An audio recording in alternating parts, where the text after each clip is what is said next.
अध्याय 1211 बमबारी। क्या ऐसा इसलिए था क्योंकि यह अपने ही हृदय से पैदा हुआ था और अपने ही जीन को अवशोषित कर लिया था। डूडियन ने कुछ जानवरों और राक्षसों के बारे में सोचा। उनमें से अधिकांश अपने बच्चों को अलग करने के लिए दृश्य निर्णय पर निर्भर नहीं थे। उनमें से अधिकांश गंध या ध्वनि पर निर्भर थे। शायद यह अरागामी वही थी। हालांकि उन्होंने यह नहीं सोचा था कि इतना भयानक परम जीवन रूप कोई ठंडे खून वाला प्राणी नहीं था। अधिकांश राक्षसों को भोजन के लिए अपने बच्चों को निगलने की आदत थी। उनमें से कुछ उन राक्षसों को खा जाते थे जो उनके साथ संभोग करते थे। इस अरागामी को इसकी देखभाल के लिए अपनी मां की आवश्यकता नहीं थी। यह उसे भोजन के रूप में भी खा सकता है। हालांकि यह उस पर निर्भर नहीं था। जिस तरह से इसने लिन चांगशेंग के साथ खिलवाड़ किया, ये चीज़ स्वाभाविक रूप से बुद्धिमान और चालाक है। यह मुझे खा सकती है और दुनिया में सबसे शक्तिशाली अस्तित्व बन सकती है। डूडियन ने अरागामी को देखा जो मुस्कुरा रहा था। उसकी आंखें थोड़ी चमक गईं, लेकिन इसने मुझे इसके करीब जाने दिया। जब मैंने इसे चाकू मारा तब भी इसने विरोध नहीं किया। अगर मैं द्वेष से बाहर होता और ताकत रखता तो मैं इसे मार सकता था। इसे ये पता होना चाहिए, लेकिन यह अभी भी मेरे साथ ऐसा ही व्यवहार करता है। क्या ऐसा इसलिए है क्योंकि इसे विश्वास नहीं है कि मैं इसे नुकसान पहुंचाऊंगा? एक राक्षस वास्तव में मानवीय भावनाओं से उलझ जाता है और खुद को खतरे में डाल देता है। वाह! अरागामी ने अपना सिर झुकाया और चिल्लाया। कई भयानक रक्त वाहिकाएं उसकी गर्दन से अलग हो गईं और धीरे से डूडियन की बांह को छू गईं। वह मुलायम और लगाव से भरपूर था। डूडियन अपने विचारों से जाग गया। जब उन्होंने अरागामी की चाल देखी तो उनके मन में कुछ जटिल भावनाएं उभरीं। हालांकि उन्होंने तुरंत इस पर लगाम लगा ली।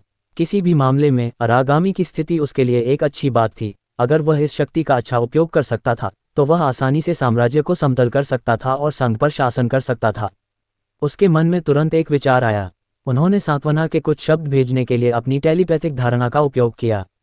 फिर उसने अरागामी के साथ संवाद करने की कोशिश की ताकि वह जमीन पर उतर सके। अरागामी बहुत आज्ञाकारी था और तुरंत जमीन पर उतरा। डूडियन ने अपने सामने की विशाल गेंद को विभाजित करने की कोशिश की। अरागामी ने एक शब्द भी नहीं कहा क्योंकि उसने एक विशाल तेज ब्लेड का प्रदर्शन किया था। इसने विशाल गेंद को काट दिया और डूडियन को एक कामुक एहसास भेजा। ऐसा लग रहा था जैसे वह प्रशंसा की तलाश में था, लेकिन साथ ही वह भूख के बारे में भी बात कर रहा था। डूडियन की आंखों में क्रूर अभिव्यक्ति दयनीय हो गई। ये वास्तव में आज्ञाकारी है, डूडियन ने अपने दिल में सोचा। उसने अरागामी को अपनी भूख मिटाने के लिए जमीन से सामग्री सोखने दी।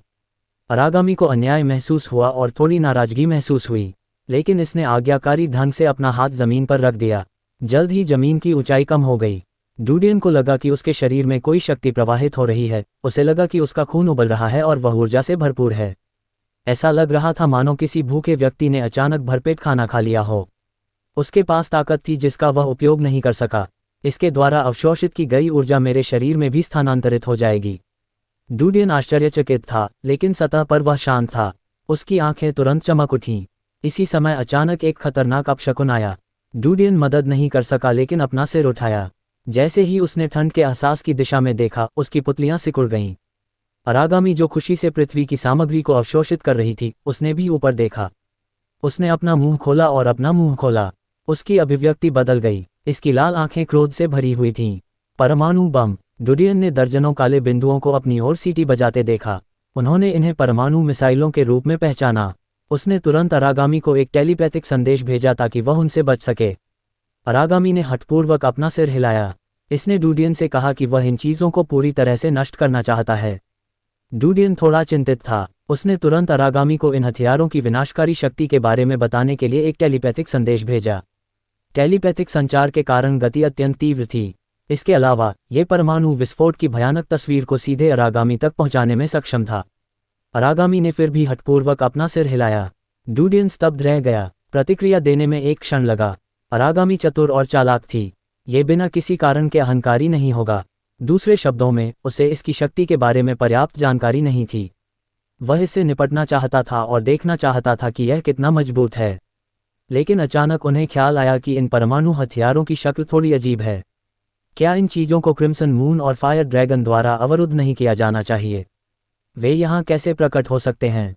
क्या ऐसा हो सकता है कि राक्षस राजा भाग गया हो इन परमाणु हथियारों को बाहर निकालने के लिए?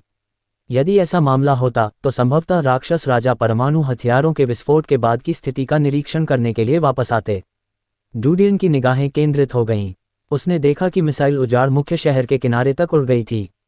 उन्होंने एक बार फिर अरागामी को संदेश भेजा और उन्हें अपने सभी विचार बताए। इन विचारों को खत्म करने में 7 या 8 वाक्य लग सकते हैं।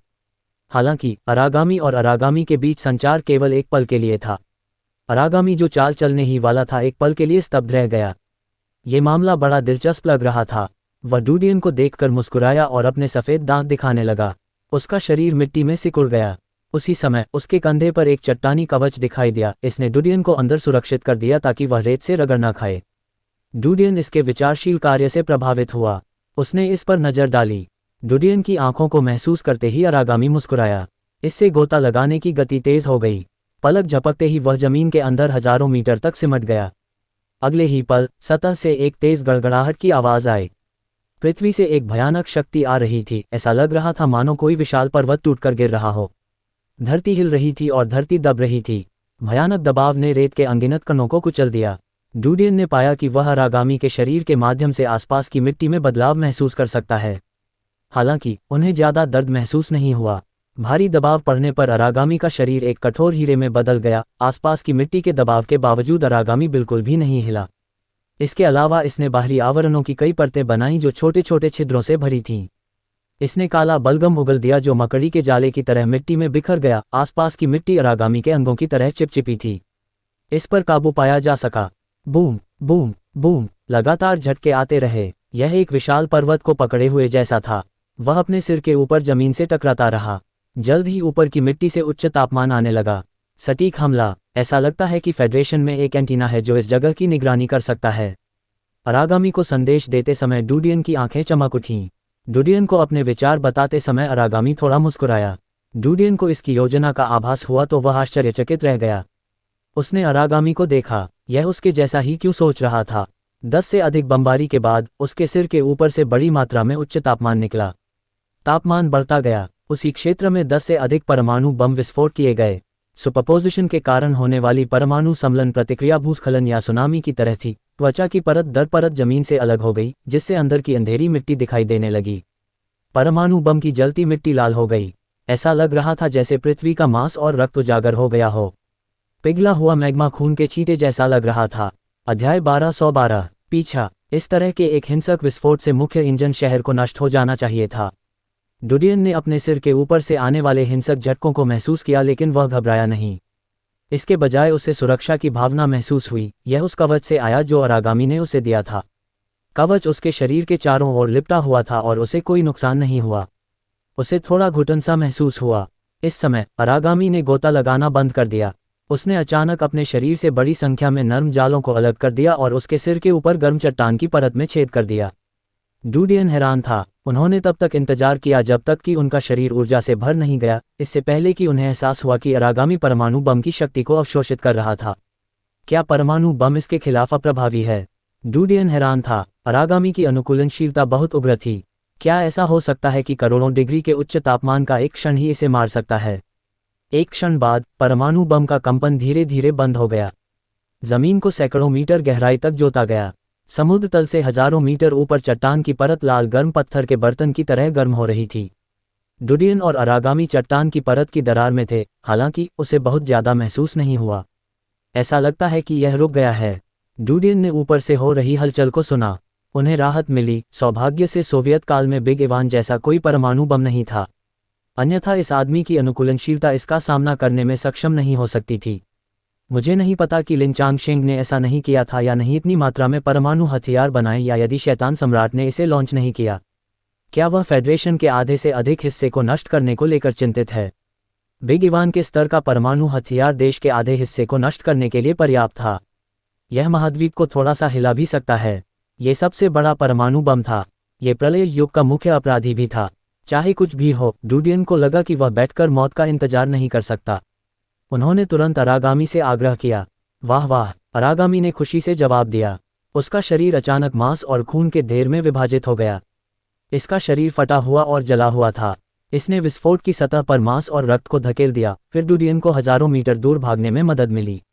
महासंघ से संकेत चाहे कितना भी अच्छा क्यों न हो, हमें परमाणु बम विस्फोट होने पर स्थिति की निगरानी करने में सक्षम नहीं होना चाहिए। जब विस्फोट से धूल उड़ जाएगी तो हम महासंघ में उपस्थित होंगे। हम सबसे पहले लिन चांगशेंग को ढूंढेंगे। डूडियन की आंखें चमक उठीं, चाहे परमाणु बम शैतान ने गिराया हो या नहीं, लिन चांगशेंग का खतरा उसके लिए अधिक था। इसके अलावा उसे मारने के बाद उसे अधिक लाभ मिलेगा। अगर शैतान अंधेरे में छिप गया तो उसे ढूंढना मुश्किल हो जाएगा। हालांकि लिन चांगशेंग अलग थे। महासंघ उसका घोंसला था, इसलिए वह अधिक दूर नहीं था। वाह! अरागामी ने उसे तीव्र गति से भूमिगत कर दिया। वह एक राक्षस में बदल गया जो आर्मडिलो जैसा दिखता था। जब वह पानी में मछली की तरह कीचड़ में चल रहा था तो उसके तराजू ने उसके शरीर को ढंक दिया।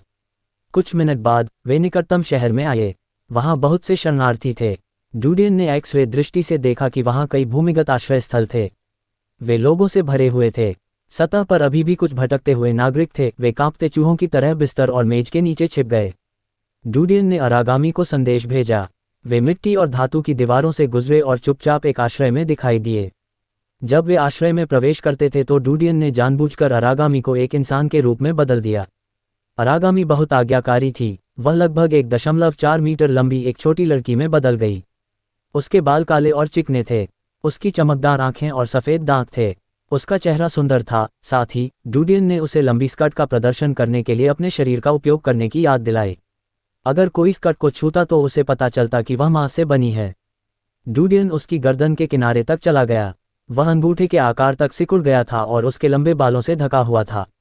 इस प्रक्रिया के दौरान डूडियन को पता चला कि उनका रिश्ता एक सहजीवी जीवन की तरह था। यदि आवश्यक हो तो वह अपने शरीर को उसके शरीर में पूरी तरह सिकोड़ भी सकता है।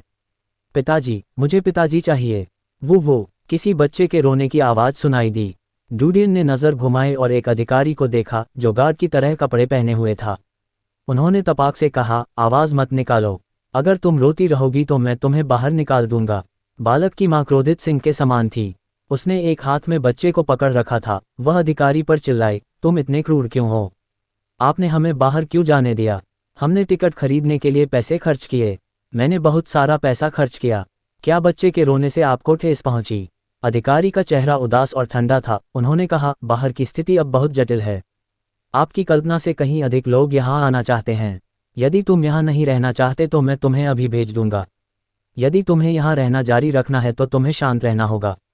यदि आप उन शैतान राक्षसों को यहाँ आकर्षित करते हैं तो भले ही आपके पास 9 जिंदगियाँ हों, यह आपके मरने के लिए पर्याप्त नहीं होगा। ये सुनकर महिला का अहंकार तुरंत कमजोर हो गया। आसपास के लोगों ने भी उसे तिरस्कारपूर्ण दृष्टि से देखा। महिला ने आसपास के लोगों की नज़रें महसूस कीं। ऐसा लगा मानो उसके आत्मसम्मान को ठेस पहुंची हो। वह क्रोधित स्वर में फुसफुसाई, इन शैतानों को यहाँ लड़ने देना बेकार है। तुम्हें कुछ नहीं करना है। हमारे करदाताओं के पैसे का उपयोग बेकार लोगों के एक समूह को खिलाने के लिए करने का क्या फ़ायदा? अधिकारी का चेहरा ठंडा पड़ गया। वह भड़कना चाहता था लेकिन उसने इसे सह लिया। अधिकारी की अभिव्यक्ति देखकर डूडियन का दिल द्रवित हो गया। ऐसा लग रहा था कि उन्हें बाहर की विशेष स्थिति का पता नहीं था। उसने अपनी आंखें पीछे हटा लीं और अरागामी को एक संदेश भेजा। अरागामी ने उसका आशय समझ लिया। उसने अपना गला साफ किया और घबराए हुए युवक की ओर देखकर मुस्कुराया। छोटे भाई, बाहर क्या स्थिति है? उसकी आवाज़ मधुर और सुरीली थी। घबराया हुआ युवक एक पल के लिए स्तब्ध रह गया। वह मुड़ा उसके सिर और अरागामी की उपस्थिति देखी। उसकी पुतलियां फैल गईं जैसे उसे कोई सदमा लगा हो। प्रतिक्रिया देने से पहले वह एक पल के लिए स्तब्ध रह गया। उसका चेहरा लाल हो गया। उसका शरीर सीधे बैठने से खुद को नहीं रोक सका। उसने दोस्ताना भाव दिखाया, मुझे नहीं पता। मैंने सुना है कि फेडरेशन के अध्यक्ष ने परमाणु हथियारों को जब्त करने के लिए लोगों को भेजा है। बाहर विस्फोट एक मिसाइल की आवाज़ होना चाहिए। ये हमारे बहुत करीब होना चाहिए। शहर में कोई सिग्नल नहीं होना चाहिए ताकि हम इंटरनेट से कनेक्ट न हो सकें। लेकिन उन राक्षसों को पड़ोसी शहरों में होना चाहिए। डूडियन के चेहरे पर चिंता की झलक थी। डूडियन को यह सुनकर आश्चर्य हुआ कि महासंघ ने परमाणु हथियार जब्त करने के लिए लोगों को भेजा था। क्या ऐसा हो सकता है कि परमाणु हथियार लॉन्च करने वाला शैतान सम्राट नहीं बल्कि लिन चांगशेंग था? यदि ऐसा था तो इसमें बहुत अधिक जानकारी निहित थी। लिन चांगशेंग ने इसे काफ़ी गहराई तक छुपाया था। अगर अरागामी नहीं होता तो क्रिम्सन मून और शैतान सम्राट पूरी तरह से नष्ट हो जाते। डूडियन ने लिन चांगशेंग के लेआउट के बारे में सोचा और गुप्त रूप से अपने दिल में प्रशंसा की। उसी समय उन्होंने अरागामी के कानों में फुसफुसाया, यदि मिसाइल लॉन्च करने वाला लिन चांगशेंग था तो मुझे लगता है कि मुझे पता है कि वह अब कहाँ है। चलो चलें और उसे ढूंढें। अरागामी जो इंसान बन गया था उसने इंसानी भाषा भी सीख ली थी। टेलीपैथिक संचार की कोई आवश्यकता नहीं थी। हाँ, अरागामी ने सिर हिलाया। युवक ने अरागामी को संदेह से देखा। उसने एक खूबसूरत लड़की देखी जो किसी पेंटिंग की तरह थी। वह अचानक सिकुड़ गई और जमीन में गायब हो गई। आश्रय धातु की प्लेटों से बना था, यह अभी भी बरकरार था। सब कुछ भ्रम जैसा था। अध्याय 1213 मिथक। Snow mountain city. महासंघ के पश्चिमी किनारे पर एक साधारण स्थान पर स्थित महासंघ में 1 दर्जन से अधिक शहर थे जो ऐसे सुदूर और साधारण स्थान पर स्थित थे। उनकी अर्थव्यवस्थाएं आमतौर पर पिछड़ी थीं और उनकी इमारतें नीची थीं, जो उन्हें महासंघ के रैंकों में सबसे नीचे रखती थीं। इन शहरों में पैदा हुए नागरिकों को अन्य प्रथम श्रेणी के शहरों के लोगों द्वारा मजाक में बंजर भूमि लोग भी कहा जाता था। स्नो माउंटेन सिटी अपने बर्फीले पहाड़ों के प्रसिद्ध दृश्यों के लिए संघ में प्रसिद्ध थी। हर गर्मियों में ये बड़ी संख्या में पर्यटकों को बर्फीले पहाड़ वाले शहर में बर्फीले पहाड़ों की यात्रा के लिए आकर्षित करता था, जो पूरे साल कभी नहीं पिघलते थे, जिससे बर्फीले शहर को एक उद्देश्यपूर्ण आय प्राप्त होती थी। इस समय गर्मी का मौसम था, लेकिन बर्फ के पहाड़ उजाड़ और निर्जन थे। राक्षसों के आक्रमण के कारण संघ सरकार का पतन हो गया था। सेना के भीतर आंतरिक कलह और अन्य मामलों ने संघ के प्रत्येक नागरिक के दिलों को प्रभावित किया था। कुछ लोगों को छोड़कर जो आश्रयों में छिप गए थे, अधिकांश लोग आज्ञाकारी रूप से कांपते हुए अपने घरों में छिपे हुए थे। वे अच्छी खबर देखने की उम्मीद में संघीय सरकार के तरीकों की समाचार घोषणा पर लगातार ध्यान दे रहे थे। वाह! एक लगभग पारदर्शी आकृति क्षितिज से उड़ी, जिससे हवा का हल्का झोंका आया। बर्फबारी की तरह वह बर्फीले पहाड़ों पर उतरा। यह एक पंख की तरह हल्का था और उसके शरीर के चारों ओर की धुंधली रोशनी धीरे धीरे गायब हो गई, जिससे लिन चांगशेंग का चेहरा सामने आ गया। उसने इधर उधर नजर दौड़ाए और अचानक कुछ युवकों को केबल कार के शुरुआती बिंदु पर इधर उधर छिपते हुए देखा। करीब से देखने पर पता चला कि वे वास्तव में केबल कार को खोलकर उसे बेचने के लिए चुराने की तैयारी कर रहे थे। ये सिर्फ एक झूठा अलार्म था। उन्होंने राहत की सांस ली। ठंडी खर्राटे के साथ उसने अपना हाथ उठाया और हिलाया। जमीन पर बर्फ लुढ़क गई और कई स्टील की सुइयों में बदल गई, जो तुरंत उन कुछ युवाओं को छेदने लगी जो उत्साहित होने में व्यस्त थे। इससे पहले कि वे चिल्ला पाते, उनके शरीर कांप उठे और वे जमीन पर गिर पड़े। लिन चांगशेंग को नजर डालने की जहमत भी नहीं उठानी पड़ी। कुछ चीजों की आसानी से देखभाल करने के बाद, जो आंखों में खटकती थी, उसने अपने शरीर को हिलाया और छोटे अंगों वाले एक छोटे बर्फ सफेद जानवर में बदल गया। वह बर्फ में गिर गया और तेजी से चढ़ गया। बहुत तेजी से वह बड़े बर्फीले पहाड़ के नीचे छिप गया। विशाल बर्फ का पहाड़ 300 ली तक फैला था और सबसे ऊंची मुख्य चोटी लगभग 3000 मीटर थी। इस समय लिन चांगशेंग मुख्य चोटी के ऊपर से नीचे तक पूरी तरह से घुस गया था और वह लगभग 5 वर्षों तक नीचे चढ़ता रहा था। रुकने से 100 मीटर पहले इसी समय एक धातु की दीवार उसके सामने आ गई, जिसने उसे रोक दिया। इसकी संरचना मुख्य इंजन शहर के भूमिगत बेस की सामग्री के समान थी और वे सभी मैजिक बग अंतरिक्ष यान की सामग्री से बनाए गए थे। उसकी आकृति धीरे धीरे धूमिल होकर धातु में विलीन हो गई। नारंगी पीली दुनिया से गुजरने के बाद वह धातु की दीवार के अंदरूनी हिस्से में आया। यह एक विशाल गोदाम था, जिसमें बड़ी संख्या में मिसाइलें और मेक वॉरियर्स प्रदर्शित थे। प्रत्येक मेक वॉरियर फेडरेशन की शीर्ष तकनीक से बनाया गया था। वे तुरंत रसातल को मार सकते थे और एक राजा के खिलाफ लड़ सकते थे। दुर्भाग्य से, यद्यपि इन यांत्रिक योद्धाओं की विनाशकारी शक्ति भयानक थी, उन्हें जिस ऊर्जा की आवश्यकता थी वह और भी अधिक भयानक थी। हालांकि लिन चांगशेंग ने ऊर्जा प्रौद्योगिकी के विकास पर जोर दिया था, लेकिन ऊर्जा को पहले ही कई बार उन्नत किया जा चुका था। फिर भी यह अभी भी इन मैक योद्धाओं की जरूरतों को पूरा करने में असमर्थ था।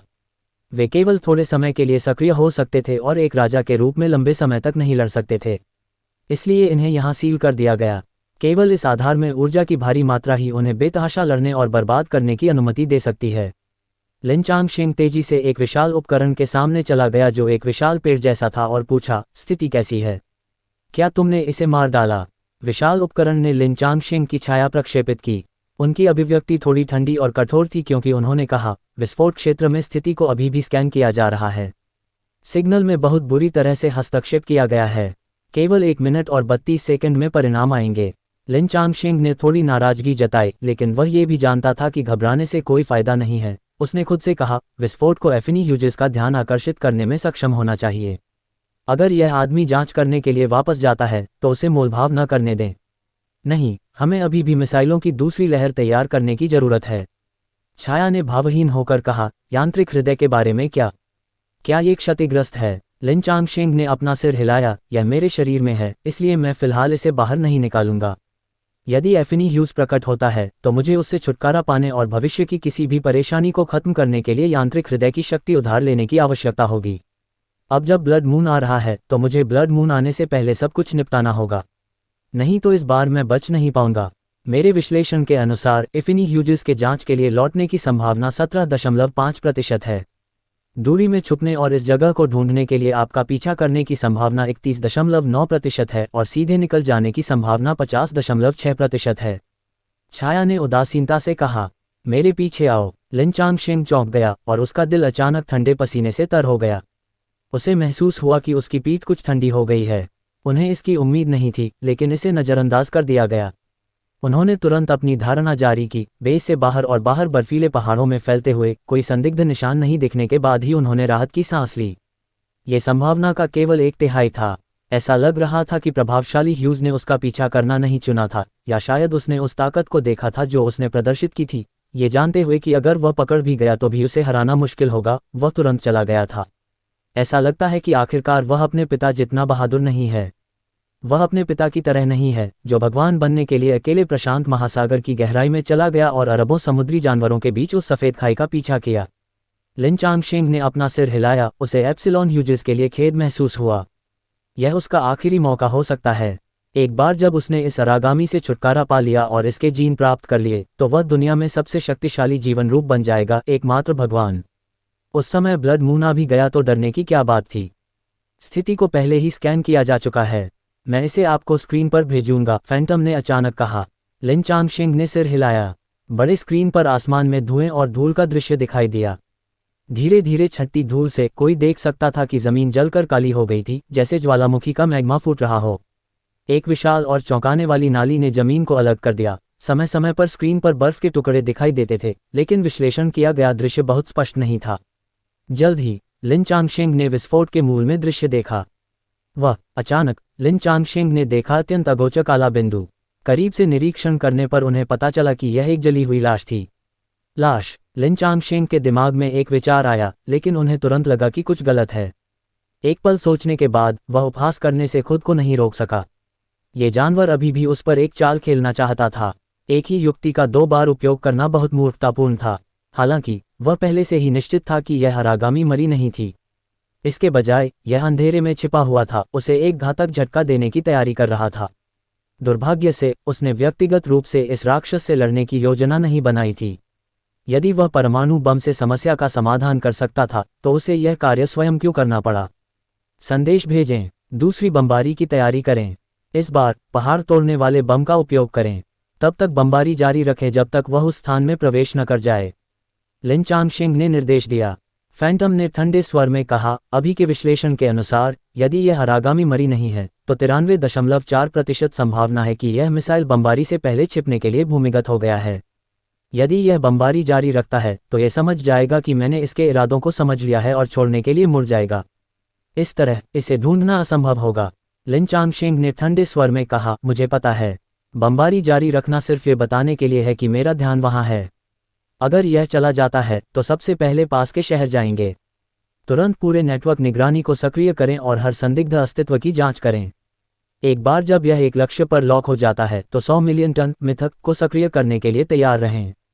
भले ही यह पूरी तरह से मिटा दिया गया हो, इससे कोई फर्क नहीं पड़ता। चारे की लाश से यह उसके जीन प्राप्त करने के लिए पर्याप्त है। महासंघ के भीतर स्थापित निगरानी के माध्यम से जब तक अरागामी ने घुसपैठ की, उन्हें विश्वास था कि वह निश्चित रूप से इसकी छिपी हुई पहचान का पता लगाने में सक्षम होंगे। हालांकि अरागामी चालाक था, उसके कंप्यूटर ने कभी भी गणना में कोई गलती नहीं की थी। जब तक वह लक्ष्य पर कायम है, ये 100% सच होगा। फैंटम ने कहा, संपूर्ण नेटवर्क निगरानी को सक्रिय करने के लिए आपको मशीनरी हाइव माइंड डालने की आवश्यकता है। अध्याय 1214, ज्यादा बात करने से मौत। मैं इसे तुम्हें दे दूंगा। लिन चांगशेंग ने अपना हाथ उसकी छाती तक पहुंचाया। एक क्षण बाद उसने एक जादुई घन जैसी जादुई धातु निकाली। धातु का रंग चांदी जैसा था, लेकिन कुछ हद तक पारदर्शी भी था। ऐसा प्रतीत होता है कि इसका रंग फ्लोरोसेंट नीला है, मानो ये लगातार रंग बदल रहा हो।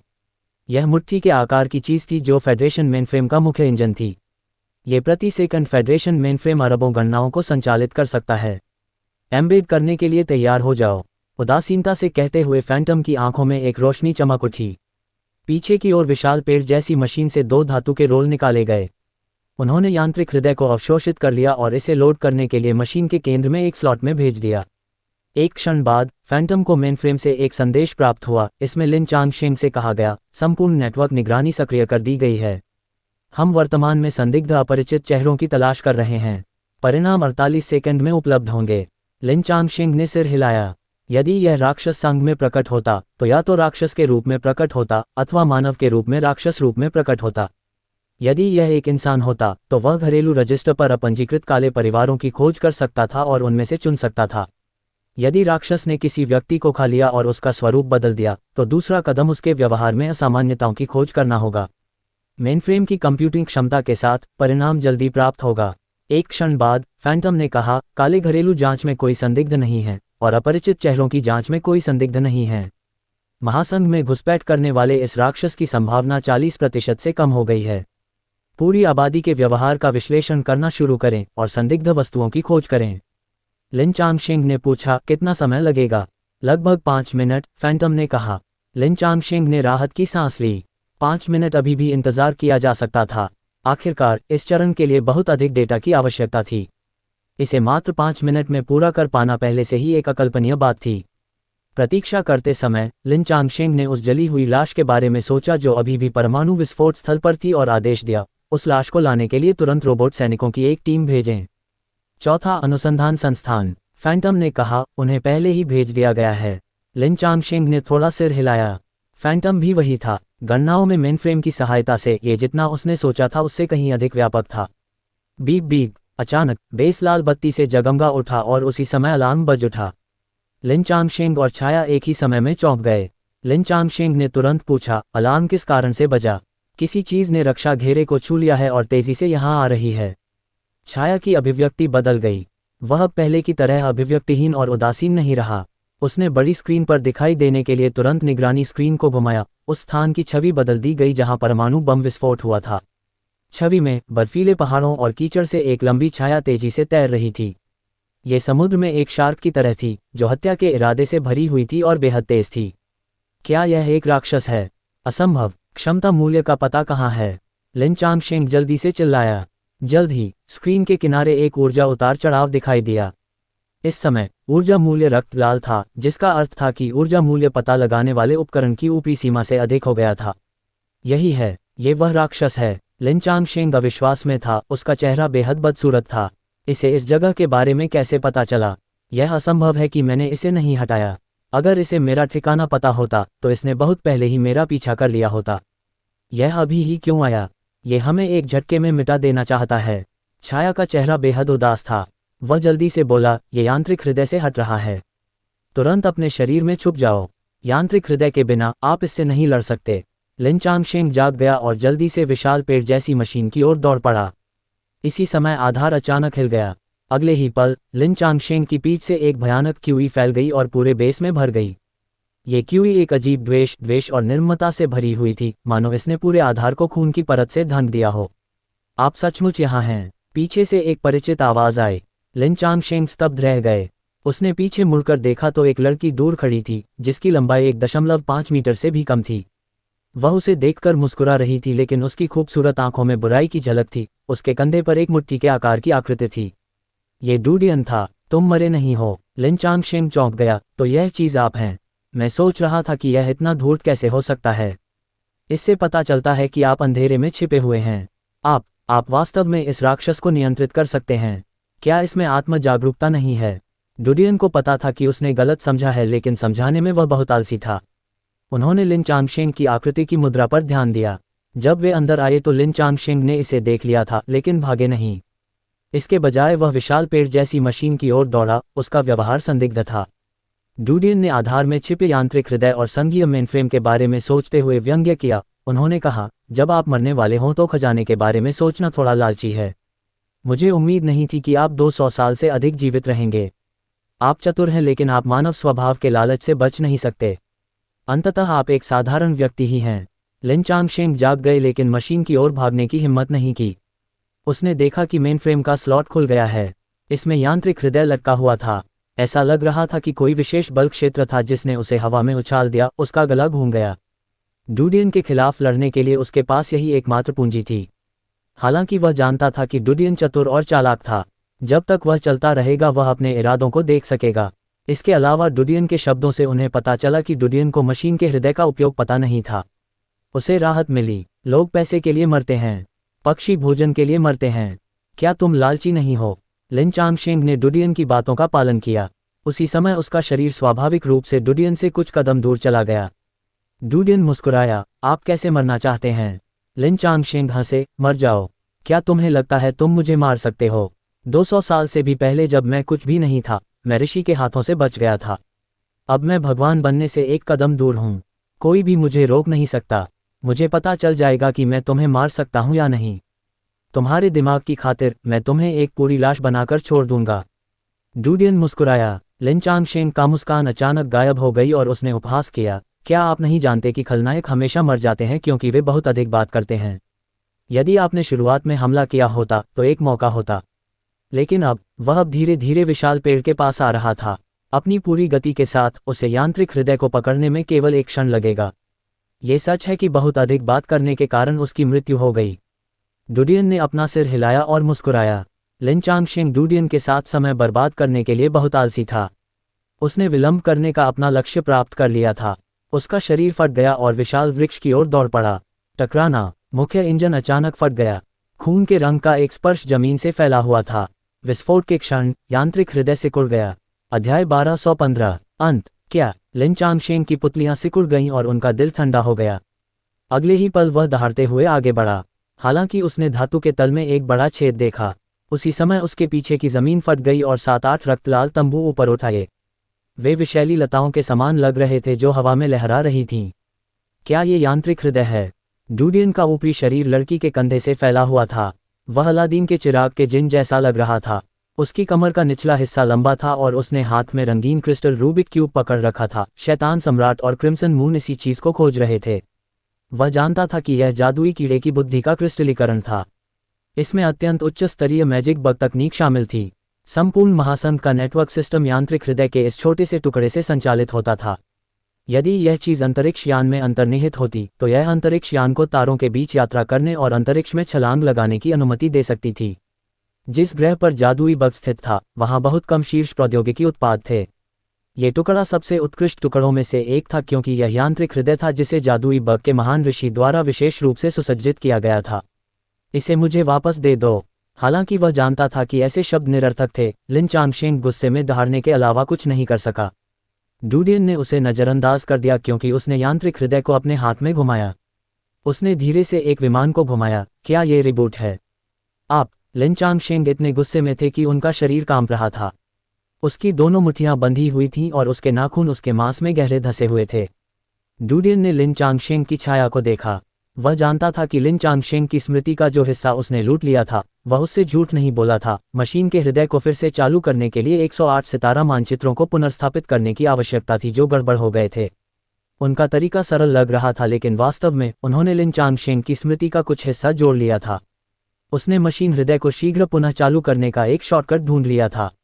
जब मशीन हॉट को रीबूट किया गया तो फेडरेशन के सभी सिस्टम रीबूट हो जाएंगे जैसे कि वे फैक्ट्री सेटिंग्स पर लौट रहे हों। वायरस लिन चांगशेंग स्वाभाविक रूप से पूरी तरह से नष्ट हो जाएगा। अब जो जीवित था वह अरागामी के शरीर में इंजेक्ट की गई लिन चांगशेंग की स्मृति थी। सटीक होने के लिए लिन चांगशेंग पहले ही मर चुका था। अरागामी बस लिन चांगशेंग के रास्ते में रह रहा था। तुम्हें इतना कुछ नहीं कहना चाहिए था। डुडियन ने अपना सिर हिलाया और मुस्कुराया। अगर हम अंदर आते तो आप ये चीज़ ले लेते और हमें रोकने के लिए यांत्रिक योद्धाओं का इस्तेमाल करते। इससे आपको कुछ समय मिलता। दुर्भाग्य से आप मेरे साथ चालाकी करने की कोशिश कर रहे हैं ताकि मुझे आधार की धातु संरचना को विघटित करने और इसे आत्मसात करने का समय मिल सके। आपका दिमाग जंग खा गया है। आप इतने बेवकूफ़ कैसे हो सकते हैं? आप? लिन चांगशेंग की आंखें खून से लथपथ थीं। वह इतना क्रोधित था कि उसका शरीर कांप रहा था।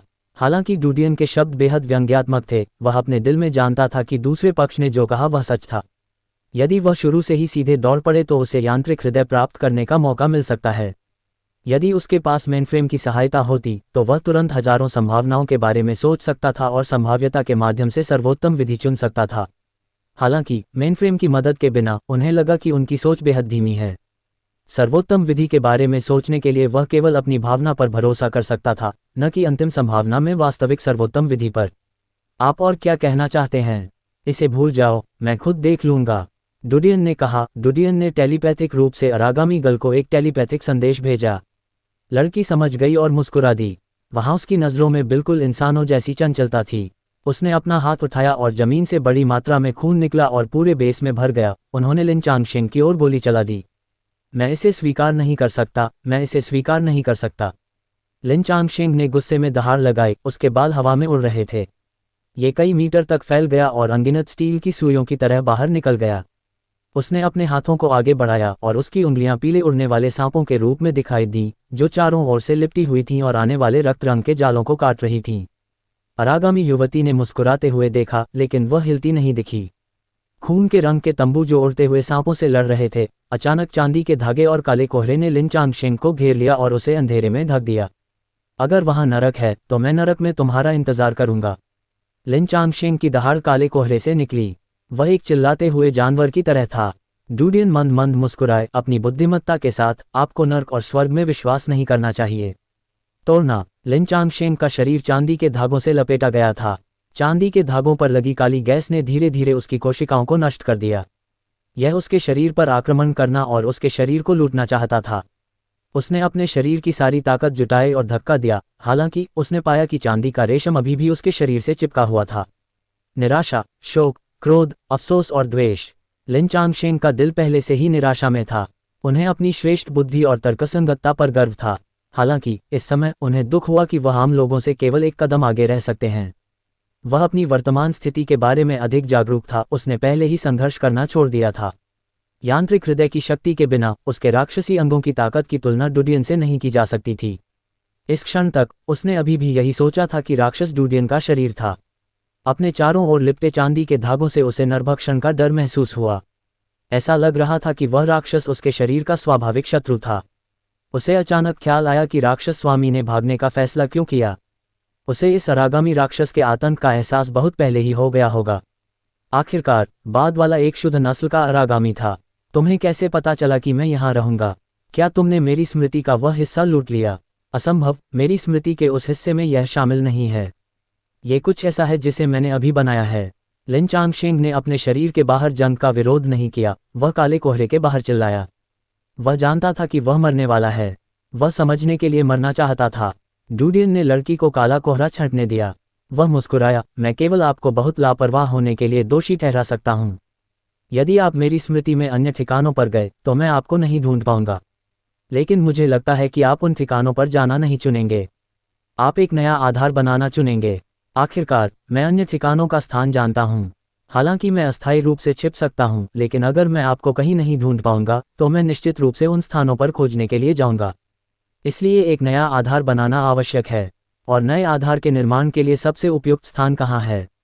यहाँ से हमें सावधानीपूर्वक विचार करने की आवश्यकता है। चूंकि आपको शरण लेने के लिए एक नया आधार बनाने के लिए मजबूर किया गया है, इसका मतलब है कि स्थिति पहले से ही सबसे खराब है।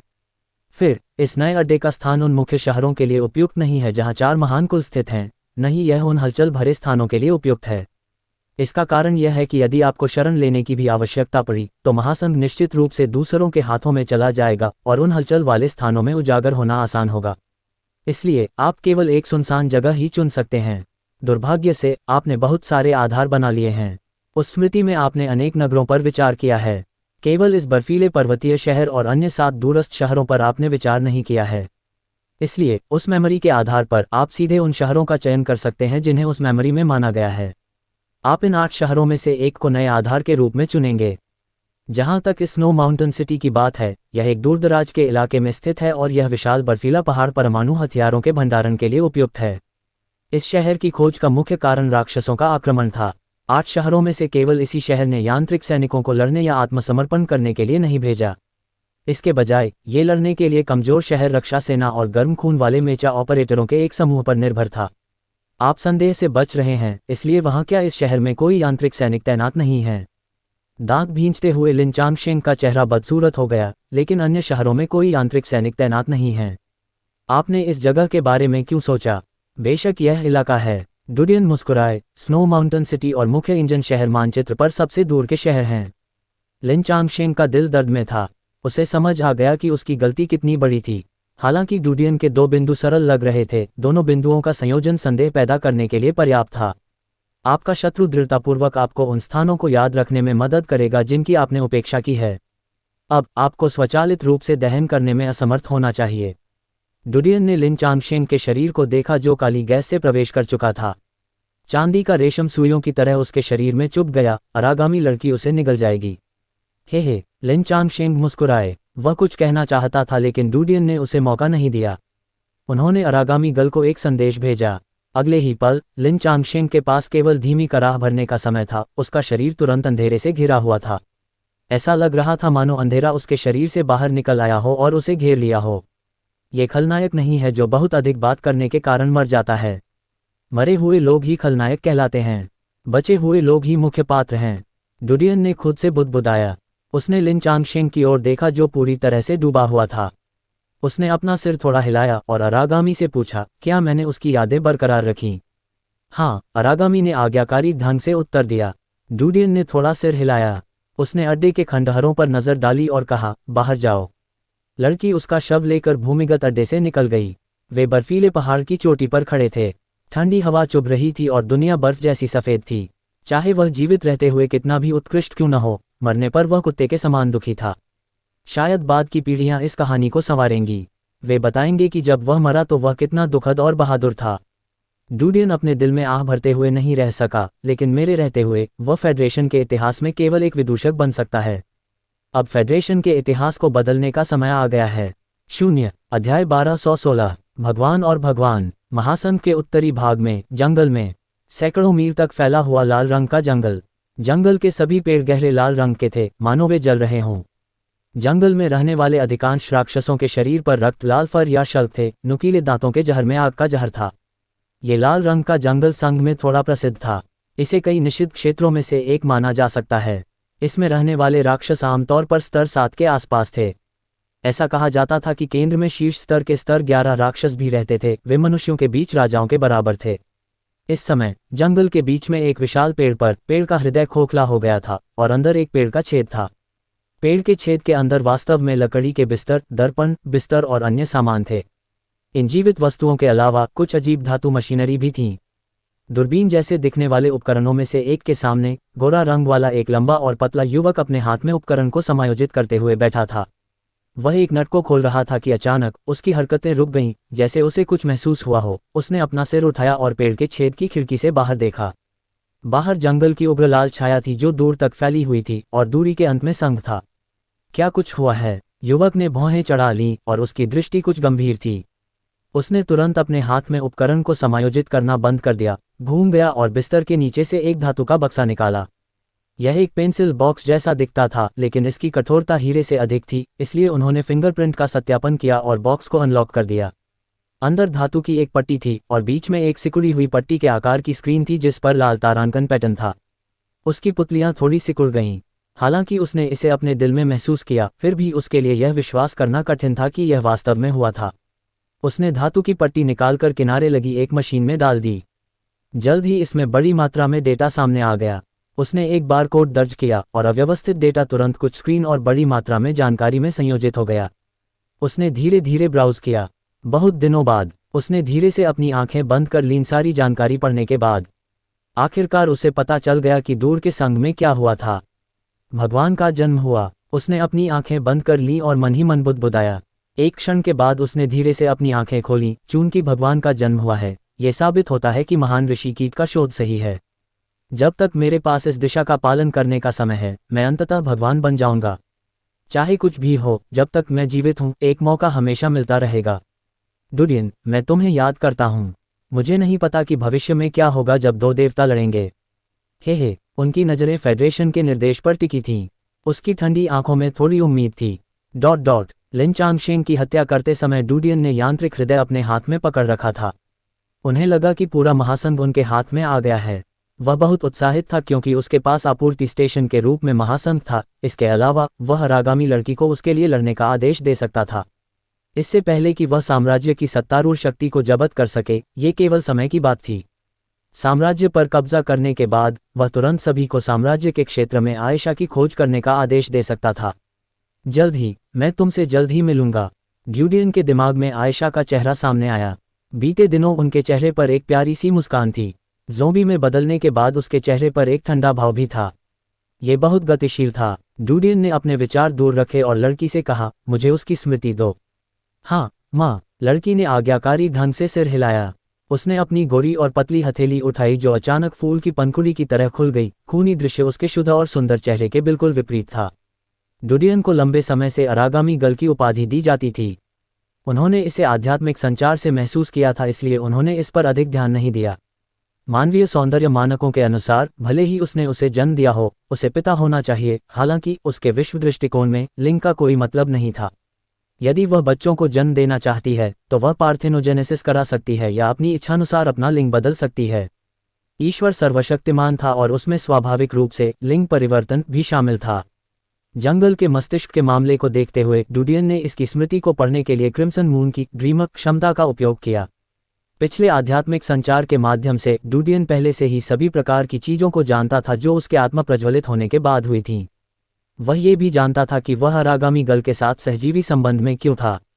जब वह पैदा हुआ तो अरागामी लड़की ने उसके शरीर को निगल लिया। उद्देश्य उसे खाना नहीं था, बल्कि उसके शरीर को अनगिनत कोशिकाओं में तोड़ना था।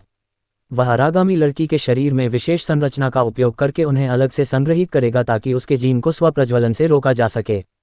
जहां तक क्रिम्सन मून और बोरो की अनगिनत यादें हैं जो उसने पहले देखी थीं, वे अरागामी लड़की द्वारा क्रिम्सन मून को निगलने के बाद छोड़ी गई जानकारी से आई थीं।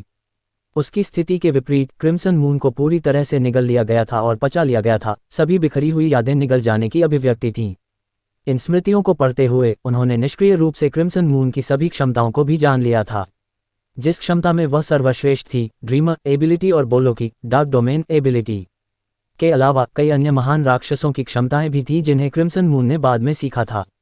साम्राज्य की शाही राजधानी में न केवल 8 पौराणिक राक्षस थे, जैसा कि सिल्विया के एटलस की विशाल दीवार में दर्ज किया गया था।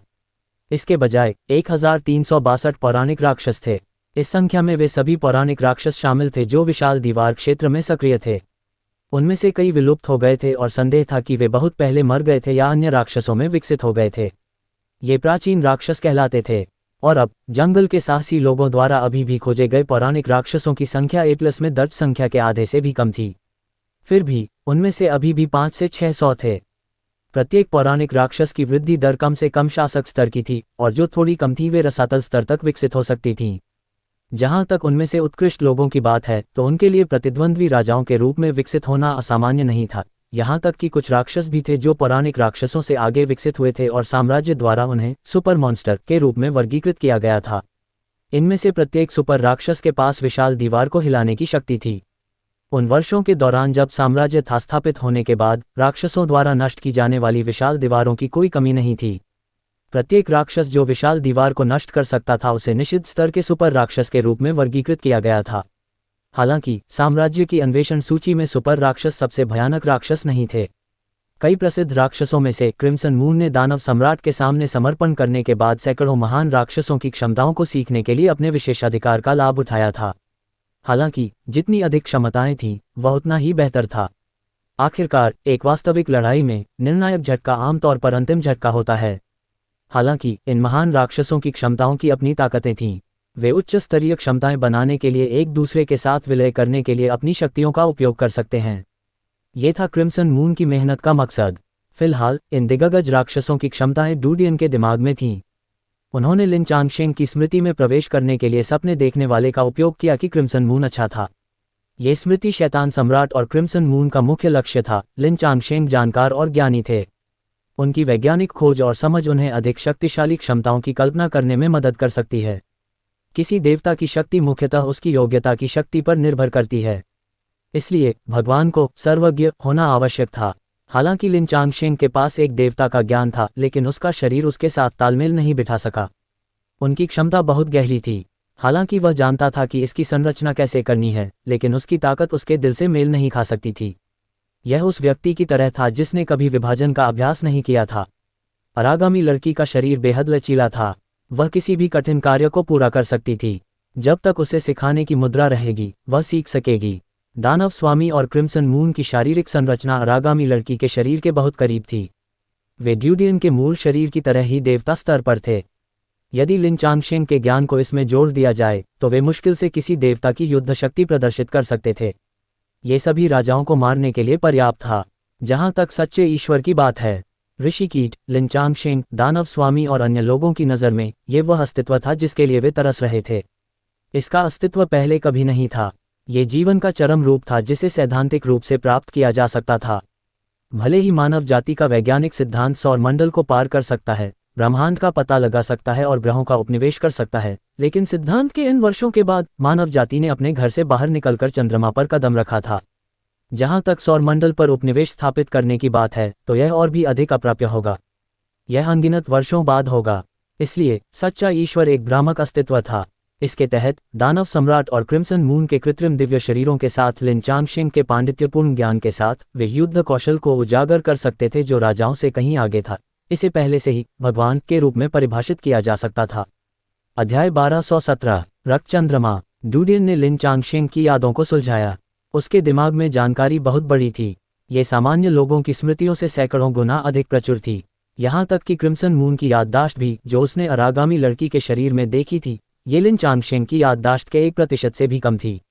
ज्ञात हो कि क्रिम्सन मून की स्मृति में बोलो द्वारा बुनी गई बहुत सी बेकार सम्मोहक स्मृतियां थीं। हालांकि लिन चांगशेंग की तुलना में ये कुछ भी नहीं था। हालांकि लिन चांगशेंग 200 से अधिक वर्षों तक जीवित रहे थे और केवल उम्र के संदर्भ में उनकी याददाश्त एक सामान्य व्यक्ति की तुलना में केवल दोगुनी थी। हालांकि आभासी दुनिया में रहने के इन 200 से अधिक वर्षों के दौरान लिन चांगशेंग का जीवन बहुत समृद्ध और रंगीन था। आभासी दुनिया के माध्यम से वह संग में कुछ भी और सब कुछ पढ़ सकते थे। वह सभी प्रमुख समाचार या कुछ शक्तिशाली हस्तियों की गोपनीयता या कुछ गंदे अंडरवर्ल्ड सौदे देख सकता था। सामान्य लोगों के लिए जीवन के अधिकांश दिन नीरस और दोहराव वाले होते थे। वे उठते और खाते, फिर वे अपना दैनिक कार्य समाप्त करते और काम के बाद आराम करते। यह एक क्लॉकवर्क रोबोट की तरह था। यह बेहद उबाऊ था, लेकिन लिन चांगशेंग के लिए हर दिन अलग था। वह हर पल दिलचस्प चीजें देख सकता था। जब उन्हें समस्याओं का सामना करना पड़ा तो वह एआई की मदद से 1 सेकंड में हजारों विचारों के बारे में सोच सकते थे। हालांकि बेकार विचारों को उन्होंने छोड़ दिया था और भूल गए थे, लेकिन डूडियन ने जब उन्हें पढ़ा तो उन्होंने उन्हें खोज निकाला था। मस्तिष्क की स्मृति। इसके अलावा वे बिखरे हुए थे और उन्हें धीरे धीरे सुझाने की जरूरत थी। पलक झपकते ही 5 दिन बीत गए। डूडियन ने अंततः लिन चांगशेंग की स्मृति को पूरी तरह से स्वीकार कर लिया। व्यापक दृष्टिकोण से वह जानता था कि वह किस प्रकार का व्यक्ति है। एक क्षण ऐसा भी आया जब उसने खुद को लिन चांगशेंग के रूप में सोचा, लेकिन लिन चांगशेंग को बोरो की चाल का उपयोग करने से रोकने के लिए वह पहले से तैयार था। वह जल्दी से जाग गया। उन्होंने महसूस किया कि लिन चांगशेंग का अनुभव गुजरते बादल की तरह था। उनकी भावनाएं अब इतनी गहरी नहीं थीं। ब्लड मून आ रहा है और जादुई कीड़े फिर से प्रकट हो रहे हैं। डूडियन ने आकाश की ओर देखते हुए अपनी आंखें मूंद लीं। दोपहर का समय था और आसमान से बर्फ गिर रही थी। बर्फ के टुकड़ों पर भूरे रंग की परमाणु धूल चिपकी हुई थी। यद्यपि मुख्य इंजन शहर इस स्थान से बहुत दूर था, परमाणु विस्फोट का प्रभाव दूर तक फैल गया था और इसने अधिकांश महासन के पर्यावरण को प्रभावित किया था। फेडरेशन कई दिनों तक बर्फ से ढका रहा। बर्फ के टुकड़ों में मौजूद परमाणु विकिरण का नवजात शिशुओं और गर्भवती महिलाओं पर बहुत प्रभाव पड़ा। फेडरेशन ने पिछले वर्ष लाखों बच्चों को जन्म दिया था और उनमें से अधिकांश विकृत बच्चे थे। हालांकि ये दिन का समय था, डूडियन की लंबी दूरी की दृष्टि अभी भी आकाश में ग्रे सिल्वर चंद्रमा को देख सकती थी। किसने सोचा होगा कि जिस चंद्रमा ने अनगिनत वर्षों तक पृथ्वी को रोशन किया था, वह पृथ्वी के जीवन के बुरे सपनों का स्रोत था। लिन चांगशेंग 10 साल से अधिक समय से ब्लड मून की तैयारी कर रहे थे। ये वह आपदा थी जिससे लिन चांगशेंग को सबसे ज्यादा डर था। हर बार जब चंद्रमा लाल हो जाता था तो वह हत्यारा जिसने मानव जाति का लगभग सफाया कर दिया था फिर से पृथ्वी पर आता था और जिस स्थान पर वे उतरते थे वह संघ था। यदि लिन चांगशेंग राक्षस बगों का गिनी पिग था तो संपूर्ण महासंघ राक्षस बगों का इंक्यूबेटर था। फेडरेशन के लाखों नागरिक लिन चांगशेंग की निजी संपत्ति नहीं थे, बल्कि राक्षस बग्स की निजी संपत्ति थे। दानव कीड़े महासंघ के सच्चे शासक थे और लिन चांगशेंग उन राक्षसी कीड़ों का एक विकल्प मात्र था जो मैगपाई के घोंसले पर कब्जा करने के लिए धरती से बाहर निकल आए थे। यदि राक्षसों को पता चल गया कि वह अभी भी जीवित है तो वे निश्चित रूप से मशीनरी हृदय को पुनः आरंभ करेंगे और उसे मार डालेंगे। और जिसने महासंघ के प्रबंधन में जादुई कीड़े की जगह ले ली वह वास्तव में कृत्रिम बुद्धिमत्ता थी। हालांकि जादुई बग द्वारा निर्मित कृत्रिम बुद्धिमत्ता लिन चांगशेंग के आक्रमण से बहुत पहले ही नष्ट हो चुकी थी। कृत्रिम बुद्धिमत्ता अब पूरी तरह से एक विकल्प थी जिसे लिन चांगशेंग ने बनाया था। यह उल्लेखनीय है कि यह कृत्रिम बुद्धिमत्ता पहले 2 रक्त चंद्रमाओं में दिखाई दी थी। जब जादुई बग उतरा तो उसने वास्तव में जादुई बग ऋषि को धोखा दिया था जो इसका परीक्षण करने आए थे। ये तीसरी बार था जब ब्लड मून उतरा था। लिन चांगशेंग को लगा कि जादुई कीड़ों के ऋषि को मूर्ख बनाना उसके लिए मुश्किल होगा। वह शैतान सम्राट या फायर ड्रैगन साम्राज्य के 2 ड्रैगन मास्टर्स के शवों को जब्त करने के लिए 10 साल से अधिक समय से योजना बना रहा था। वह एक कदम में भगवान बन जाएगा। यदि जादुई कीड़ों का ऋषि भी सेना का नेतृत्व करता तो भी उसे नुकसान पहुंचाना मुश्किल होता। वह उसका कैदी बन जाएगा। शैतान सम्राट और अग्नि ड्रैगन भगवान महासंघ पर हमला करने आए थे। ये वह था जिसने गुप्त रूप से उनकी मदद की थी। डुडियन ने लिन चांगशेंग की स्मृति को पढ़ा। वह आश्चर्यचकित हुए बिना नहीं रह सका। यदि यह उसके और क्रिम्सन मून के अस्तित्व के लिए नहीं होता तो इस बार शैतान सम्राट और फायर ड्रैगन लॉर्ड ने महासंघ पर हमला करने के लिए हाथ मिलाया था। शायद उन सभी को यहीं दफनाया गया होगा। दुर्भाग्य से जब लिन चांगशेंग की योजना पूरी होने वाली थी तो उन्हें डुडियन मिला जो महासंघ में चुपचाप घुस गया था। इसलिए लिन चांगशेंग ने अपनी योजना धीमी कर दी और डुडियन के शरीर से देवता बनने के लिए तैयार हो गए। यदि वह डुडियन के शरीर का उपयोग भगवान बनने के लिए कर सकता है तो शैतान सम्राट और फायर ड्रैगन भगवान आएंगे। वह बिना किसी गलती के उन दोनों का शिकार कर सकेगा। दुर्भाग्य से डुडियन का शरीर अधूरा था। बाद की लड़ाइयों में उसने अरागामी लड़की पैदा की जो एक सच्ची भगवान थी। इससे लिन चांगशेंग की सारी योजनाएं विफल हो गईं। डुडियन ने सोचा, मैं दुनिया में हर अज्ञात परिवर्तन की गणना नहीं कर सकता। अब जबकि लिन चांगशेंग मर चुका था, जादुई कीड़े आने पर उसी से निपटा जाएगा।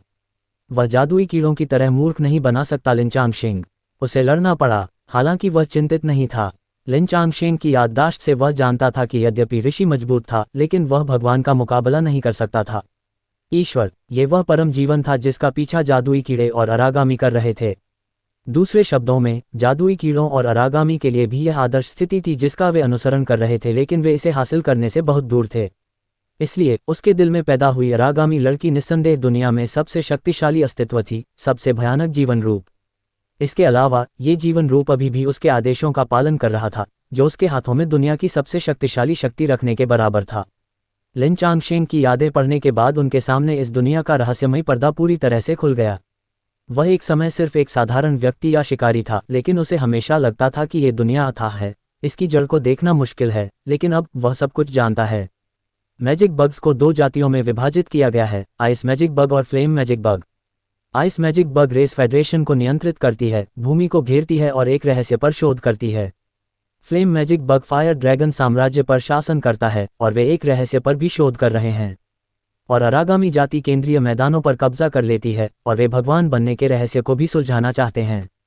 वे सदैव जीवित रहने की, ब्रह्मांड के साथ मिलकर रहने की इच्छा रखते हैं। पुराने युग में युद्ध बहुत तीव्र था। परमाणु बमों से 7 महाद्वीप टूट गए थे। मनुष्यों ने डूम्सडे प्लान सक्रिय किया और हमलावर जादुई कीड़ों के साथ मिलकर नष्ट होने के लिए तैयार हो गए। दुर्भाग्य से वे ऐसा नहीं कर सके। उन्होंने सतह पर पर्यावरण को और भी बदतर बना दिया। छोटे द्वीप के टुकड़े पहले ही समुद्री राक्षसों के पंजे के नीचे दब चुके हैं। बड़े महाद्वीप भी धीरे धीरे आकार में सिकुड़ रहे हैं। एक समय बड़े महाद्वीप अब सिकुड़कर एक बड़े देश के क्षेत्र के आकार से भी छोटे रह गए हैं। मानव देशों, संघ, साम्राज्य और अग्नि ड्रैगन देश को 3 भागों में विभाजित किया गया है। उत्तर उत्परिवर्तित ज़ोंबी राजा द्वारा शासित ज़ोंबी देश है, जो जीवित रहने के लिए निषिद्ध क्षेत्र है। अध्याय 1218 जीवित रहने के लिए। पुराने युग की सर्वनाश के बाद की योजना में मनुष्यों ने जादुई कीड़ों को नहीं मारा, न ही वे जादुई कीड़ों के साथ नष्ट हुए। जो मानव जीवित रहने के लिए भाग्यशाली थे उन्होंने पुनरुत्पादन की पूरी कोशिश की, लेकिन अंत में वे अभी भी जादुई कीड़े और अरागामी के प्रायोगिक विषयों तक ही सीमित रह गए थे। यदि विभिन्न देशों के प्रमुखों और इस योजना को बनाने वाले कई वैज्ञानिकों को इस परिणाम के बारे में पता होता तो कौन जानता है कि उन्हें किस प्रकार का दुख होता। हालांकि परमाणु विस्फोट ने जादुई कीड़ों और अरागामी को बहुत नुकसान पहुंचाया। हालांकि उनमें से सभी नष्ट नहीं हुए, लेकिन उनकी जीवन शक्ति को बहुत नुकसान हुआ। मुख्य सेनाएं पृथ्वी छोड़ चुकी थीं और पृथ्वी पर प्रयोग जारी रखने के लिए केवल आधार ही बचा था। लिन चांगशेंग ने अपनी याददाश्त से जो दुनिया देखी वह डुडियन ने सिल्विया में जो देखी थी उससे बिल्कुल अलग थी। सिल्विया में लोग अरागामी में विश्वास करते थे और अनगिनत बाद थे जिन्होंने अरागामी के लिए गाने गाए। उन्होंने इसके गुणों और अपनी कहानियों और किंवदंतियों के बारे में गाया। विशाल दीवार पर एक देवी की मूर्ति खुदी हुई थी जो लोगों को राक्षसों के आक्रमण से बचाती थी। इन सभी ने लोगों को दृढ़ता से विश्वास दिलाया कि अरागामी ने मनुष्यों के लिए लड़ाई लड़ी थी और जादुई कीड़ों के खिलाफ लड़ाई लड़ी थी। यह मनुष्य का संरक्षक परमेश्वर था। विशाल दीवार का इतिहास भी इसी तरह दर्ज किया गया। लेकिन वास्तव में अरागामी ने जादुई कीड़ों के खिलाफ जमकर लड़ाई लड़ी थी, लेकिन वे इंसानों के लिए नहीं बल्कि धरती के स्वादिष्ट केक के लिए लड़े। युद्ध के शुरुआती दिनों में जादुई कीड़ों ने बाहरी अंतरिक्ष से आक्रमण किया था। हालांकि अरागामी का आक्रमण मौन था। उन्होंने मानव समाज में परजीवी तरीके से घुसपैठ की थी। पर्दे के पीछे अरागामी थे। अरागामी के बारे में डुडियन की धारणा ये थी कि वे पेटू और क्रूर प्राणी थे जो सब कुछ खा जाएंगे। वास्तव में अरागामी जाति में अधिकांश सामग्री को अवशोषित करने और इसे अपने जीवन कार्य में बदलने की क्षमता थी। हालांकि वे मूर्ख नहीं थे। इसके विपरीत उनका आईक्यू शीर्ष पर था। यदि उन्होंने अपने आईक्यू का मानवीय तरीके से परीक्षण किया तो उनकी बुद्धि आमतौर पर मनुष्यों से ऊपर थी। बात सिर्फ इतनी थी कि उनका ग्रह बहुत बंजर था। उन्हें इसके लिए बहुत अधिक सामग्री की आवश्यकता थी। उनकी अपनी गतिविधियां थीं, इसलिए उनके पास अन्य जीवन ग्रहों को लूटने के अलावा कोई विकल्प नहीं था। ये बिल्कुल वैसा ही था जैसे यदि किसी दिन पृथ्वी पर जनसंख्या बढ़ जाए और उत्पादित भोजन मनुष्यों के खाने पीने के लिए पर्याप्त न हो तो अकाल पड़ जाएगा। बड़ी संख्या में लोग भूख से मर जाएंगे और जनसंख्या कम हो जाएगी। हालांकि ऐसी स्थिति उत्पन्न होने से पहले प्रत्येक देश इस तरह के दुखद मामले को रोकने के लिए पहले से ही परिवार नियोजन योजना तैयार करेगा। हालांकि अरागामी मनुष्यों से भिन्न थे। वे भी अकाल में थे, लेकिन वे आसानी से भूख से नहीं मरेंगे। प्रत्येक अरागामी अपनी इच्छानुसार अपने आसपास की सामग्री को अवशोषित कर सकता है। वे पेड़, पानी और मिट्टी खा सकते थे। ग्रह पर सब कुछ टिड्डियों की तरह खा लिया जाएगा। इसके अलावा अरागामी का जीवनकाल बहुत लंबा था।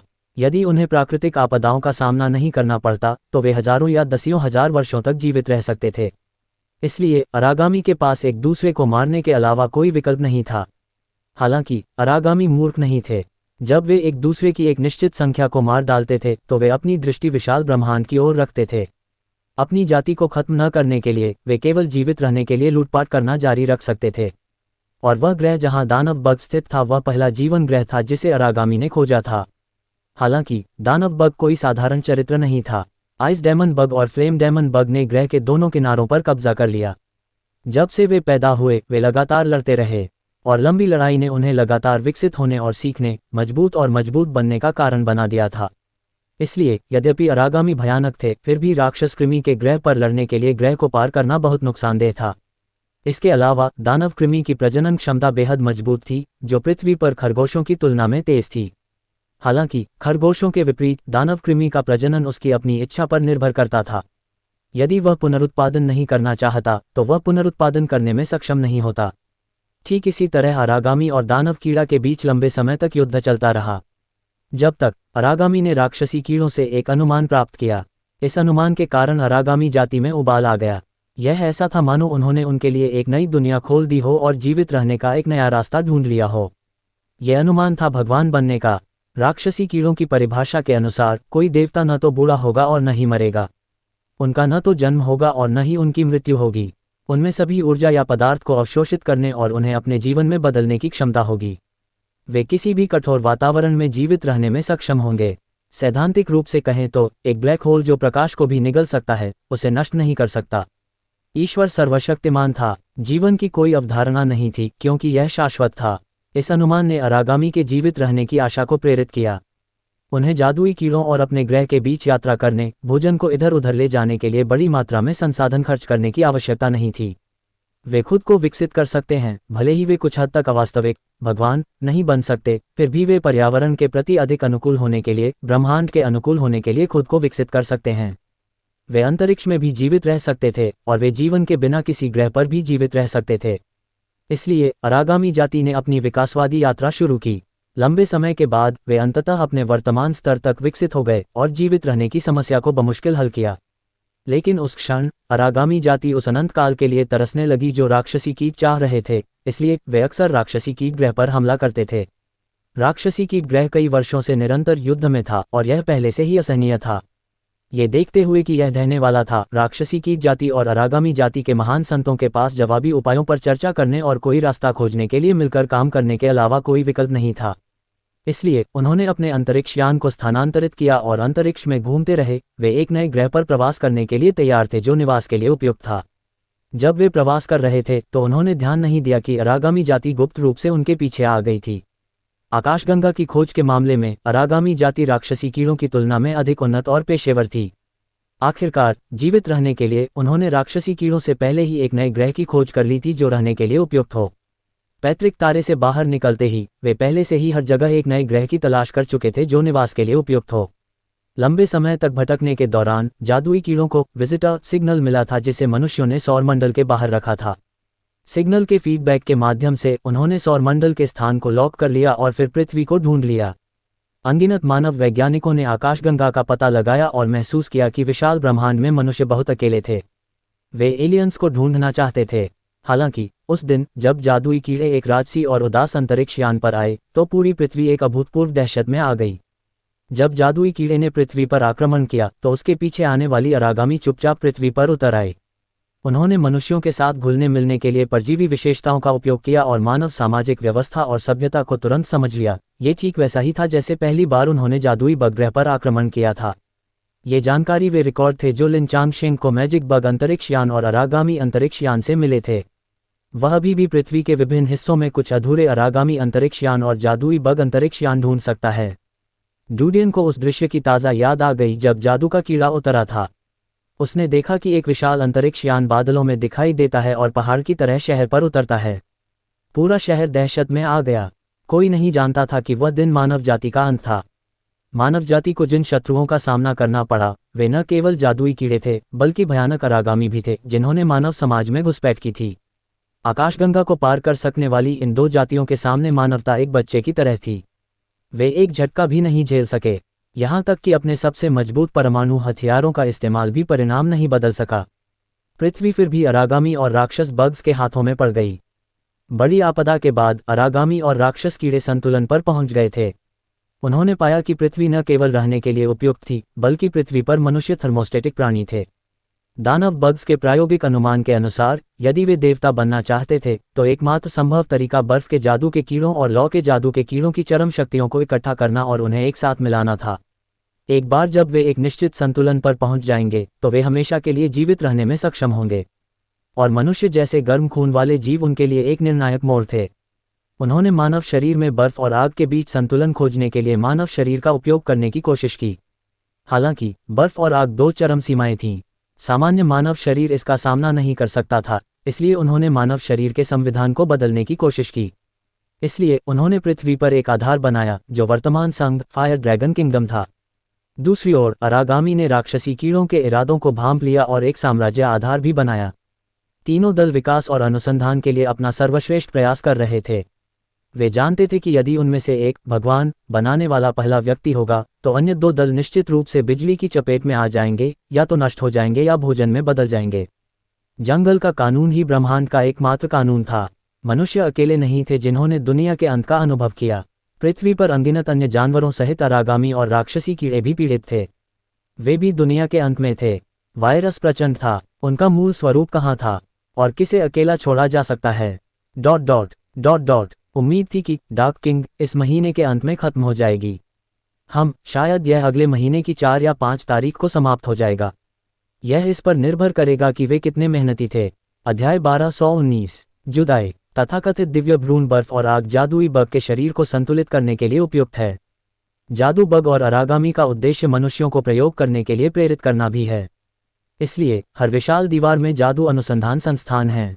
सतह पर ऐसा लगता है कि वे शिकारियों पर जादुई जानवरों और जादुई निशानों के प्रभावों का अध्ययन कर रहे हैं, लेकिन वास्तव में वे मनुष्यों का अध्ययन कर रहे हैं।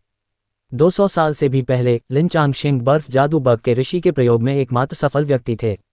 हालांकि वह इतना भाग्यशाली था कि उसने मैजिक बग के ऋषि को मूर्ख बनाया और अपनी चेतना को आभासी दुनिया में छिपा दिया। इस बीच उनके शरीर को जादुई कीड़े के ऋषि ने पृथ्वी से छीन लिया। मेरा शरीर भी भगवान के भ्रूण का है, लेकिन जब मैं था तब जादुई कीड़े पृथ्वी पर नहीं आए थे। जन्म। डूडियन ने अपने जन्म की यादें ताज़ा कीं। वह दर्द में था, हालांकि वह याद करना और विश्वास नहीं करना चाहता था, लेकिन ऋषियों ने उसे बता दिया कि वह बनाया गया था, मां से जन्म नहीं। उनका जन्म पृथ्वी पर लंबे जीवन की खोज से हुआ था। वह मानव जाति का एक प्रायोगिक विषय था, लेकिन उसने जादुई कीड़ों की जरूरतों को पूरा किया और भगवान का भ्रूण बन गया। उनके निर्माता, उनके पिता ने जब मानवता नष्ट हो गई थी तब अपने व्यक्तिगत कारणों से उन्हें फ्रीज कर दिया था, यह आशा करते हुए कि वह मानवता की आखिरी चिंगारी बन सकते हैं और सभ्यता को आगे बढ़ा सकते हैं। हालांकि उनके जागृति के 300 साल बाद भी मानवता अभी भी पृथ्वी पर मौजूद थी, पूरी दुनिया में फैली हुई थी और पूरी तरह से नष्ट नहीं हुई थी जैसा कि उनके पिता ने कल्पना की थी। उसके बिना भी वारिस, वह अभी भी बहुत अच्छी तरह से रह रहा था। वे विशाल दीवार में गा रहे थे और नृत्य कर रहे थे। दूसरी ओर वह स्वयं प्रलय के बाद मानव जगत में जीवित रहने के लिए संघर्ष कर रहा था।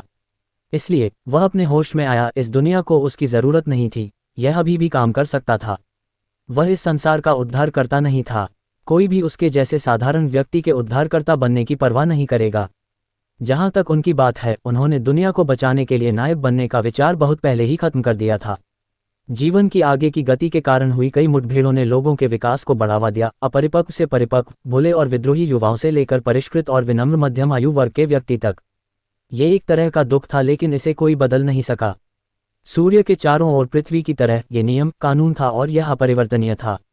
इसके अलावा उसने इसका आनंद लिया। अब जब लिन चांगशेंग की मृत्यु हो गई है तो महासंघ के पास कोई नेता नहीं है। हम पहले महासंघ को पुनः प्राप्त करेंगे और फिर शैतान सम्राट का पीछा करेंगे। उसे अच्छी तरह से तैयार रहने दें और उन सभी को एक झटके में पकड़ लें। डुडियन ने वर्तमान स्थिति के बारे में सोचा। जो दुनिया कोहरे में डूबी रहती थी वह अब उसकी आंखों में पूरी तरह से स्पष्ट थी। तीनों सेनाओं को दुनिया के 3 हिस्सों में विभाजित किया गया था। राक्षसों और लाश साम्राज्य के बारे में चिंता करने की कोई जरूरत नहीं थी। ऐसा इसलिए था क्योंकि वह ऊंचे पद पर थे। वह दूर तक देख सकता था, लेकिन उसमें उसकी रुचि खत्म हो गई थी। कुछ चीजें दर्दनाक होंगी यदि वह उन्हें बहुत स्पष्ट रूप से देखे। फेडरेशन को पुनः प्राप्त करने से पहले हमें शरीर को अलग करना होगा। डुडियन ने अरागामी गल की ओर देखा। वह जानता था कि वे एक समुदाय में थे, लेकिन यह विशुद्ध रूप से सहजीवी संबंध नहीं था। किसी को भी एक दूसरे से अलग नहीं किया जा सकता था। ये जानना चाहिए कि कन्या का जन्म उन्हीं के शरीर से हुआ है।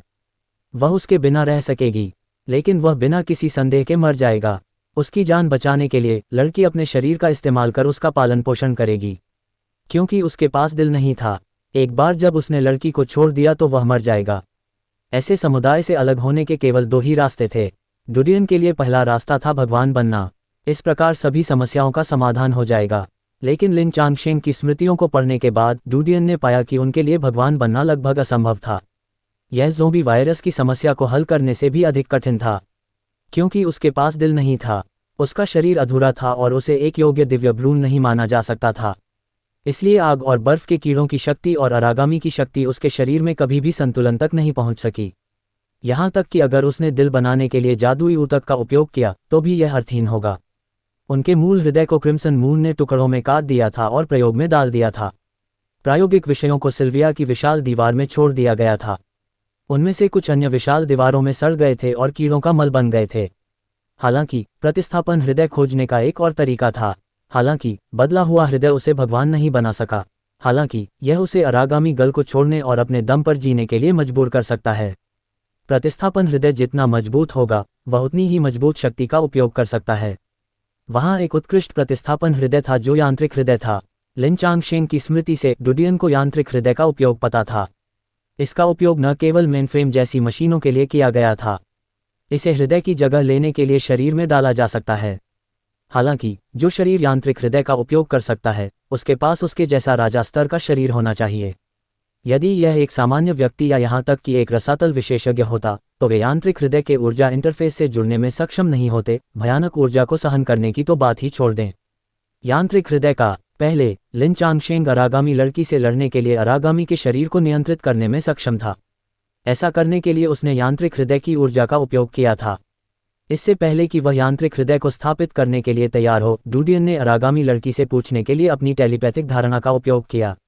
यदि उसने उसका शरीर छोड़ दिया तो क्या वह तब भी उसके साथ ऐसा ही व्यवहार करेगी? उसका उत्तर हाँ था। डुडियन को राहत मिली। वह देख रहा था कि लड़की समुदाय के कारण इतनी आज्ञाकारी नहीं थी। उन्होंने सबसे पहले बच्ची के शरीर से शव को बाहर निकाला।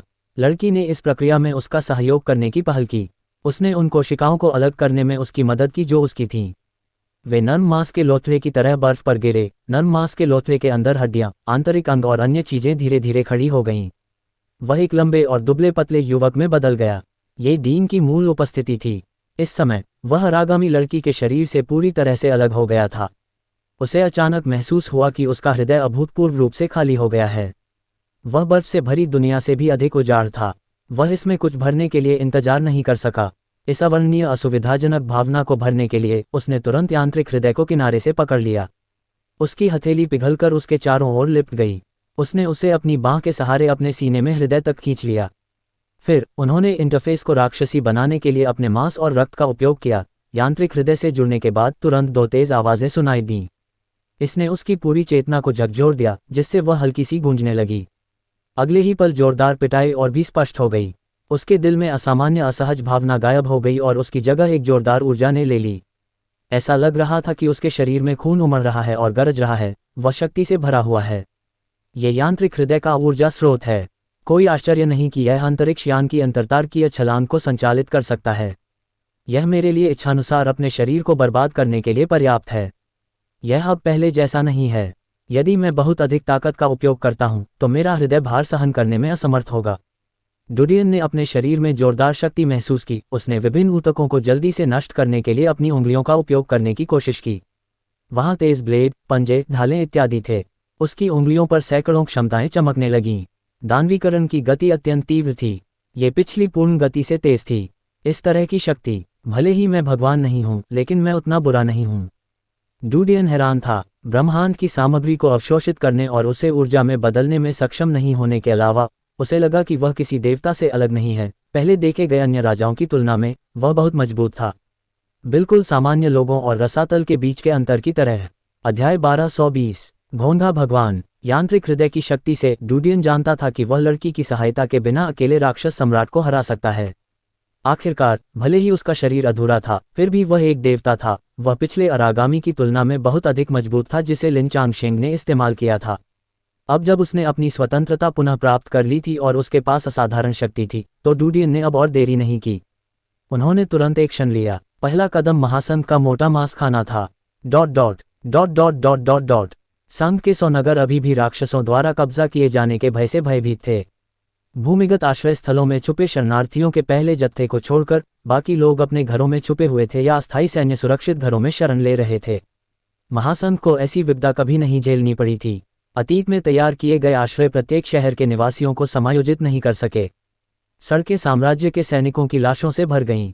जब लिन चांगशेंग ने परमाणु बम को सक्रिय करने का आदेश दिया, तो पहले से ही आज्ञाकारी महासंघ सेना ने दंगा शुरू कर दिया। कुछ सैन्य दिग्गजों ने विरोध करने का बीड़ा उठाया, शहर की रक्षा कर रही शाही सेना को खदेड़ दिया और कुछ शहरों पर कब्जा कर लिया। फिर उन्होंने इसे एक आधार के रूप में इस्तेमाल किया। उन्होंने दूसरे शहरों में जनरलों से संपर्क किया और जवाबी हमला शुरू करने की तैयारी की। शाही सेना में योग्य एवं बुद्धिमान लोगों की कोई कमी नहीं थी। बहुत जल्दी वे फेडरेशन सेना के बीच गुप्त संचार को समझने में सक्षम हो गए। प्रतिरोध और विजय की खूनी लड़ाई शुरू हुई। इस अराजक लड़ाई में शाही सैनिकों के खिलाफ लड़ने के अलावा फेडरेशन सेना को भी लड़ना पड़ा। कुछ सैन्य दिग्गजों के खिलाफ लड़े जिन्होंने महासंघ के साथ विश्वासघात किया था। इन सैन्य दिग्गजों ने महासंघ के सैन्य रहस्यों को अपने हाथों में रखा, और यदि वे साम्राज्य में शामिल हो गए तो उन्हें बढ़ावा दिया जाएगा और पदोन्नत किया जाएगा। इस समय वे महासंघ की सेना की कई रणनीतिक व्यवस्थाओं को ध्वस्त करने के लिए शाही सैनिकों के साथ सहयोग कर रहे थे, जिससे ये पलटवार लड़ाई बेहद कठिन हो गई थी। सौभाग्य से महासंघ के 4 महान संघों के नेता टेरास कंसोर्टियम ने सक्रिय रूप से सेना के साथ सहयोग किया और बड़ी संख्या में यांत्रिक कवच का निवेश किया, जिससे नुकसान को शक्ति के संतुलन में वापस लाया गया। अन्य 3 महान संघों ने बहुत अधिक कदम नहीं उठाया, जैसे कि वे किसी चीज का इंतजार कर रहे हों। स्पष्ट रूप से वे दानव सम्राट और लिन चांगशेंग के बीच लड़ाई के परिणाम की प्रतीक्षा कर रहे थे। ये उनकी पसंद से जुड़ा था। आखिरकार वे हेईसी लुओडी की तरह नहीं थे, एक वफादार कुत्ता जिसे लिन चांगशेंग ने व्यक्तिगत रूप से तैयार किया था। उन्हें लिन चांगशेंग के बारे में गहरी समझ नहीं थी। वे पूरे वित्तीय समूह के भाग्य को उस पर भरोसा नहीं कर सकते थे। वध, अराजकता, रक्त, विलाप, पूरा महासंघ गहरे संकट में था। युद्ध से हुआ विनाश अत्यंत विनाशकारी था। सारी अच्छी चीजें टुकड़े टुकड़े हो गईं। केवल रक्त रंजित फल ही बचे थे, जो विजेताओं के हाथों में स्वादिष्ट व्यंजन बन गए। तुम रो मत, माँ यहाँ है। हाय यांग, मैं घर पर तुम्हारा इंतजार करूंगा। यहाँ आते समय सावधान रहो।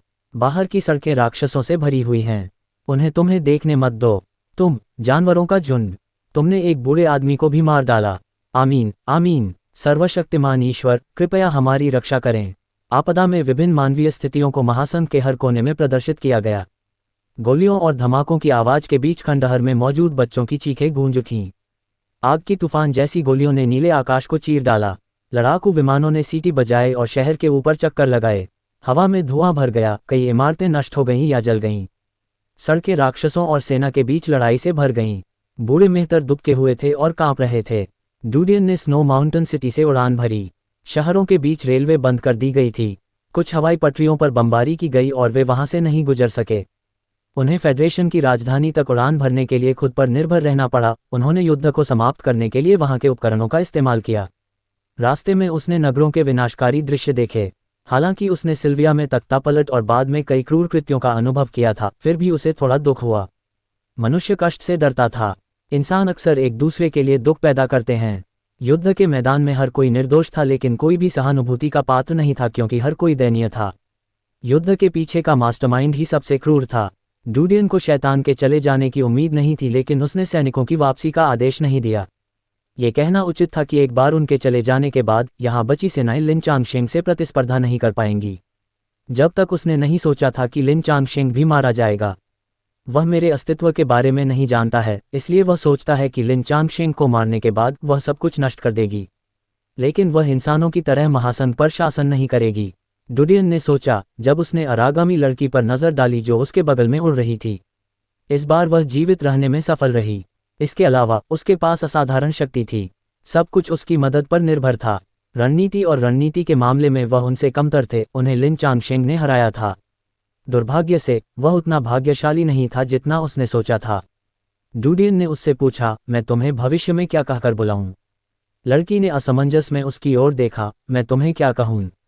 डूडियन को अचानक समझ में आया कि भले ही उसने मानव भाषा सीखी है, लेकिन वह मानव दुनिया के नियमों को नहीं समझती है। उसने एक पल के लिए सोचा, आप एक इंसान नहीं हैं। आपको मानव उपनाम की आवश्यकता नहीं है। जन्म के बाद आप जो पहला शब्द कहते हैं वह वाह है। इसे आपके उपनाम के रूप में इस्तेमाल किया जाएगा। आपके पास कोई लिंग नहीं है, लेकिन चूंकि आप एक महिला में बदल गए हैं तो आपको महिला शब्द के आगे वाक शब्द का उपयोग करना चाहिए। आप दुनिया के पहले भगवान हैं। ये संभव है कि आप एकमात्र हैं। भगवान आपका नाम है। अब से मैं आपको वाह गॉड कहकर बुलाऊंगा। कैसा रहेगा? लड़की को समझ आ रहा था, लेकिन समझ नहीं आई। उसने ताली बजाए और मुस्कुराई। ठीक है। डूडियन को यह देखकर राहत मिली कि उसने उसे अस्वीकार नहीं किया। दरअसल उसका नाम रखने के पीछे उसका एक जांच उद्देश्य था। ऐसा लगता था कि वह उसे माँ के समान समझती थी। भले ही उसने उससे कहा वह दुनिया की पहली भगवान थी, लेकिन उसने अपना मन नहीं बदला था। अगर ये इंसान होते तो शायद इन्हें घमंड होता या महत्वाकांक्षाएं होती, लेकिन उसके हाव भाव से ऐसा लग रहा था कि वह नहीं जानती कि महत्वाकांक्षा क्या होती है। एक क्षण बाद डूडियन और गॉड संघीय राजधानी पहुंचे। उसने पैराशूट से शहर में प्रवेश किया और पाया कि अन्य शहरों में अराजकता की तुलना में युद्ध बहुत पहले समाप्त हो गया था। सड़कों की सफाई कर रहे सैनिकों से पता चल रहा था कि इस जगह पर संघीय सेना ने कब्जा कर लिया है। डूडियन भगवान वा को राजधानी के सरकारी भवन में ले आए। उन्होंने विशाल सड़कों पर बड़ी संख्या में मेचा और टैंक खड़े देखे। सैन्य परेड के कारण सड़कें बहुत चौड़ी थीं। हालांकि इस समय वे पूरी तरह से हथियारों से लैस थे। जमीन के कुछ टुकड़े खुले हुए थे। डूडियन ने इमारत की गहराई को स्कैन करने के लिए अपने एक्सरे का उपयोग किया। बड़ी संख्या में आकृतियां तेजी से इधर उधर घूम रही थीं। डूडियन को जनरल बैज पहने बड़ी हस्तियों का एक समूह मिला। वे एक बैठक के लिए एक सुरक्षित कार्यालय में एकत्र हुए। बैठक के प्रोजेक्शन में दूसरे शहरों का हाल दिखाया गया। डूडियन को बड़े शॉट्स के बीच एक जाना पहचाना चेहरा नजर आया। ये टेस्ला कंसोर्टियम के सर्वोच्च अध्यक्ष थे।